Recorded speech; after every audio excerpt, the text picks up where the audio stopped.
You have to find an organization or an activity that you enjoy and that you can relate to. In my case, it was very easy. It wasn't money. It was how does one continue to stay connected with the Army and continue to serve soldiers and families. You were probably wondering what I was telling the Commandant. I was telling him that over at the quarters that the roses need to be pruned because well, outside of my wonderful wife, Harriet, whose father was in the first class at Carlisle Barracks when the school was moved up here, there's one other individual that knows more about me than I can testify here in the audience. And that is Captain Walt Ulmer, my first instructor and my first academic day at the Military Academy. And I trust your judgment and that you passed. To my other friends and compatriots from the class of '81, from those of you that have served with me in and out of uniform, I'm honored by your presence. To the War College Foundation and students, you'll hear more about that later, because we have ushers that will be coming down with contribution plates. Your foundation is very valuable to your institution. But let me talk a little bit about you and the class of 2012. When the class of 1952 reported in 1951, almost to 100%, they were combat veterans of the Korean War.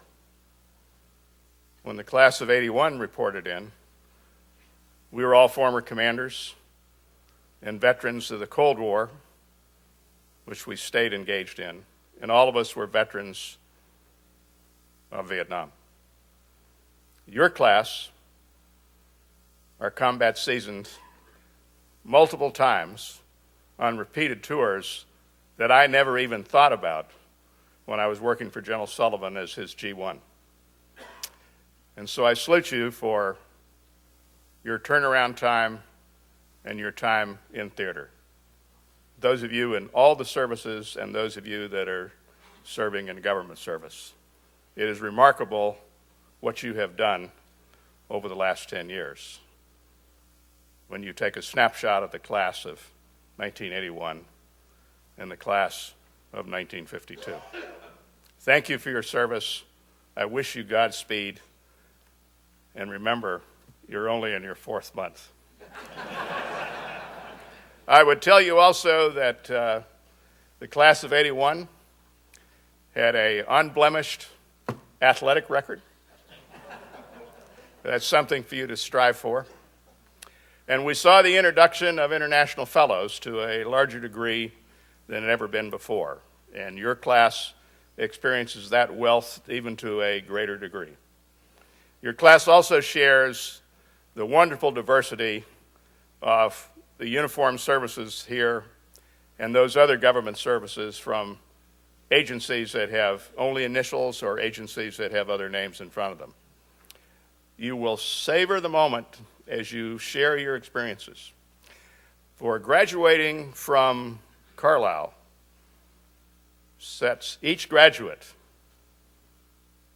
and notice I said Carlisle, not the War College, because today being the rich birthday of the 110th War College, the real rich heritage started when the Army relocated to Carlisle Barracks.